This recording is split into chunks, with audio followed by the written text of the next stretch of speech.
September 12, 2025. At 12:25 a.m., at the Primorsk oil port on the Baltic coast, two massive Shadow Fleet tankers were quietly waiting to load millions of barrels of oil.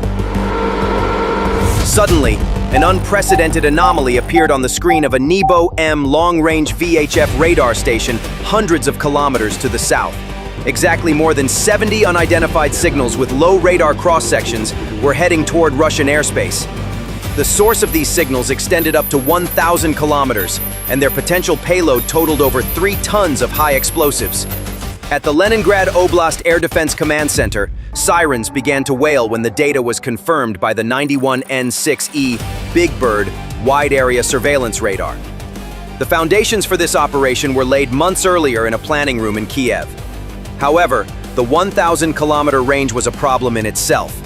But the real obstacle was the Russian air defense network, known even by NATO standards as an anti-access area denial A2/AD bubble, which was deployed along this entire range. Russian generals were calm. This was precisely the moment their systems were designed for. Russia's 3-layered, integrated air defense network kicked in flawlessly. The 92N6E gravestone engagement radars of the S-400 batteries around St. Petersburg began locking onto targets one by one. At lower altitudes, Pantsir S-1 batteries met approaching targets with a wall of steel, unleashing the hellish fire of twin 2A38M 30mm cannons capable of firing 5,000 rounds per minute into the sky. However, the chaos the Russians witnessed was not a random attack. It was a massive, geographically precise deception plan. To draw the Russian defense umbrella away from Primorsk, waves of decoys were specifically directed at the villages of Sevolosk, Tosno, Pokrovskoye, and Uzmino, as well as the Lomonosov district in Leningrad Oblast. At the same time, the districts of Volosovsky, Tosnensky, Gachinsky, Lomonosovsky, and Pushkinsky in St. Petersburg were also targeted, completely drawing the attention of the most powerful S-400 batteries. In an air defense shelter in Gachinsky, a young Russian lieutenant, seeing the last target in his sector disappear from his screen, passed his routine report to the command center. "Sector clear, all targets destroyed." This report, as it climbed up the chain of command, led the generals to the biggest mistake of their careers. What they thought was victory was actually a trap. For this complex plan, more than 70 drones were assigned to the Leningrad and St. Petersburg region. Of these, 35 AQ-400 Scythes were tasked with luring St. Petersburg. The remaining 40 drones formed the main force that would spread across the Leningrad Oblast. At the heart of this force were 15 UJ-26 Bober ERs, tasked with attacking the port of Primorsk. The success of the plan depended on some of the 40 drones heading for Leningrad overcoming this hellish wall of fire and reaching their target. The adequacy of every element was critical for the technical implementation of this plan. The UJ-26 Bober ER drones that made up the assassination squad were specially selected for this mission. The range of standard Bober drones was insufficient for this mission. The ER, extended range versions, however, were the only kamikaze platforms in the Ukrainian inventory capable of completing a 1,000-kilometer one-way flight with a 40-kilogram warhead, thanks to additional fuel tanks and optimized engine software. A similar solution was developed for the electronic warfare (EW) platforms, dubbed Banshee 7, which served in a support role. The range of standard EW drones was insufficient to accompany the assassination squad along the route. Therefore, the Banshee 7 platforms were also built on the same long-range body as the Bober ER, carrying advanced jamming pods and additional antennas instead of explosive payloads. Their mission was to escort the Bober drones to the target, i.e. for 1,000 kilometers. The reason for choosing the AQ-400 Scythe as bait was its simplicity. Its plywood body not only provided a low radar signature, but also facilitated mass production. Hundreds of drones needed for a saturation attack could thus be produced quickly and cheaply. At midnight, more than 70 drones took off from different points in Ukraine and began infiltrating Russia at low altitude. The first few hours passed in absolute radio silence, tracking the terrain. Using preloaded digital terrain maps, the drones followed riverbeds and forested areas, staying below the coverage range of the main Russian radar networks. This was a major test for each drone's autonomous navigation systems. Several drones were lost during this challenging flight, either crashing into the terrain or suffering technical failures. This was an accepted casualty from the outset of the plan. Once they crossed the Russian border, the rules of the game changed. They no longer had to hide, they had to manage. When the Russian air defense network woke up, it reacted exactly as Ukraine had expected. When the 91 N6E Big Bird radars detected this massive but scattered swarm coming from hundreds of kilometers away, the system automatically prioritized the cluster it perceived as the greatest threat. The 35 Syves heading for St. Petersburg. The massive 48 N6 series missiles, launched from S-400 launchers, hunted down these cheap plywood targets one by one. For the Russians, this was flawless defense. For the Ukrainians, it was the first pawn sacrifice on the chessboard. Meanwhile, the other 40 drones scattered across the Leningrad Oblast countryside began a deadly game of cat and mouse with the Pantsir and BUK systems. A Pantsir S-1 battery near Volosovsky locked onto a low-flying UJ-26 Bober. The Pantsir's 1RS-2-1E tracking radar had captured the target flawlessly.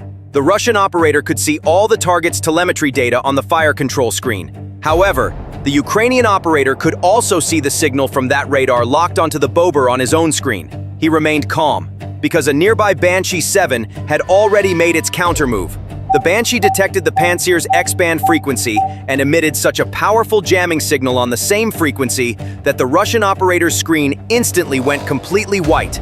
The lock was broken.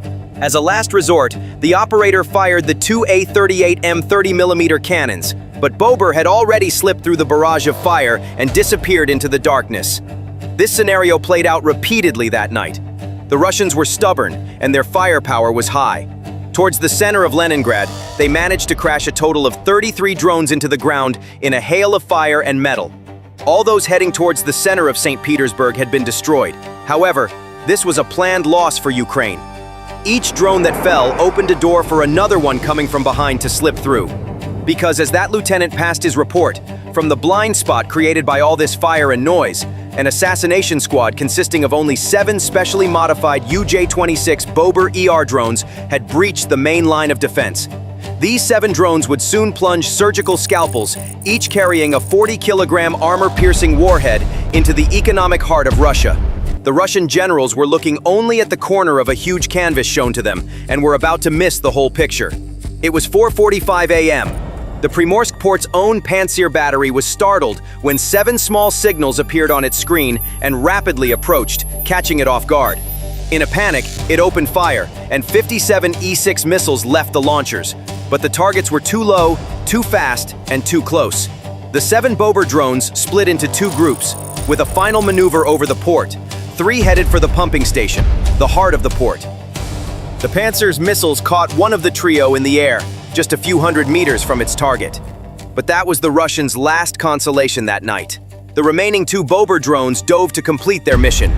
The first drone, carrying a TBG-7V thermobaric warhead, struck the station's main control building. The explosion consumed all the oxygen in the enclosed space, creating a massive pressure wave that blew the building's walls outward. A few seconds later, the second drone dove into the main pipeline manifold. The explosion severed the port's lifelines. At the same time, the remaining 4 Bober drones locked onto 2 tankers waiting at the pier.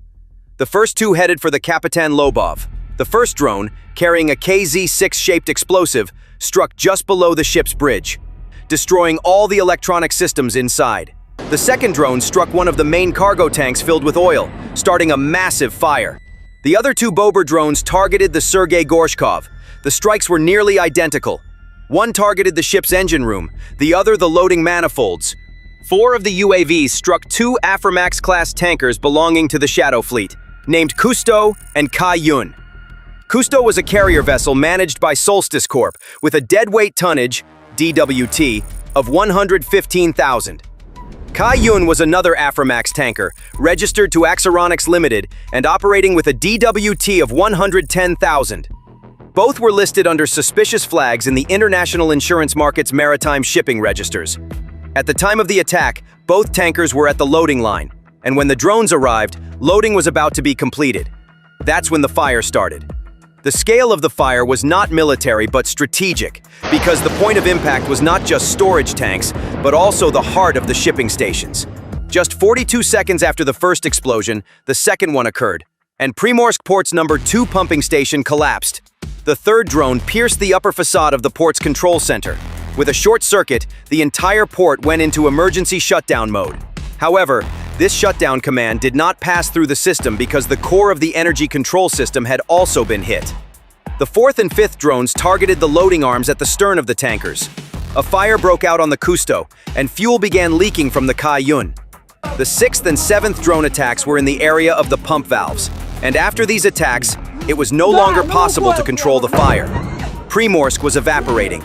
Within minutes, the port of Primorsk resembled hell, with 2 massive burning tankers and a devastated pumping station. Hours after the attack, the Russian Defense Ministry announced that 221 Ukrainian drones had been shot down across the country overnight, and that all attacks had been successfully repelled. However, these figures were meaningless compared to satellite images from Primorsk showing billions of dollars in damage. The targets were not random. Primorsk alone accounted for approximately 20% of Russia's oil exports by sea. The targeted Aframax-class tankers, each with a capacity of approximately 700,000 barrels of oil, were key vessels in the Shadow Fleet used to circumvent sanctions. The port of Primorsk facilitated an annual oil export value of $15 billion. The oil in Primorsk is the gateway for barrel-based oil shipments that are difficult to track and even harder to control, sold to international shadow fleets. And closing this gateway directly affects Russia's war fund. The average daily shipment of 1 million barrels of oil, this translates to a daily loss of approximately $70 to $80 million. At that time, St. Petersburg's Pulkovo Airport triggered its cover plan. 11 aircraft were diverted to alternative airports. That same morning, numerous UAVs entering the airspace simultaneously pushed civil-military air traffic management into crisis mode. When the safety reflex kicked in first from the radar and tower perspective, operations automatically broke down. Data from the Leningrad Regional Administration and the airport operator was also passed on to Russian state agencies. A cluttered screen over St. Petersburg. UAV wreckage shot down in the Leningrad countryside, parts falling outside residential areas. All of this kept the operator's attention focused upward, while the striking wave coming from the sea horizon locked onto the terminal. From a technical standpoint, Ukraine's long-range UAV concept achieved 3 things in this mission. First, it did not allow for range calculation errors. When the strike types of the UAVs were analyzed, it became clear that 2 different classes were used. These UAVs were designed to deceive Russian radars. Russian systems were optimized to stop a small number of high-tech targets. Ukraine's swarm tactic overwhelmed the system's decision-making mechanism with target saturation. The success of EW platforms such as the Banshee 7 was not to completely blind the radars, but to present them with so many false targets and interference that Russian operators could no longer distinguish the real threat. Traces of such systems were found among the drone parts captured around St. Petersburg. The parts found in Uzmino and Pokrovskoye indicated that they were carriers equipped with navigation software. This meant that Ukraine had flown not only to strike, but also to deceive. And this deception had made the struck point invisible. Confirmation came when images of the fire spread on social media. The fire could not be brought under control, and the official statement that followed left no choice but to admit the attack. Moreover, on a morning when it was operating at full capacity. As mentioned, the Russian command failed to foresee the attack. Primorsk was thought to be such a deep, well-protected, and powerful port. Despite the presence of units such as the 6th Combined Arms Army in Leningrad, the 2nd Independent Motorized Division, and the Baltic Fleet headquarters in the region, there was a defensive weakness. These units were mainly in a defensive position facing west. In other words, they were looking outward, not inward. This was because the Russian officer corps did not expect this scenario. The naval base at Kronstadt, the artillery and rocket units on the Luga line, the air defense grids around Lomonosov, the command and control backbone on the Gachina-Pushkin-Agalatovo line. This entire network had been operating under a regular threat model for 3 years, with processes functioning according to a southeast central Russia pattern. A drone attack deep enough to close the port on the Baltic coast was considered unlikely under this model. The shift change moment and the simultaneous inflation of the coastal sea bands produced small delays. When these factors came together, a decisive window of opportunity for infiltration emerged around the terminal. The real surprise was the expectation that the Russian officers would not be the main focus, but rather the surrounding axes. However, the surroundings only clouded the scene, while the strike hit the target squarely. In other words, the Ukrainian armed forces succeeded by gathering the right intelligence and choosing the right time frame.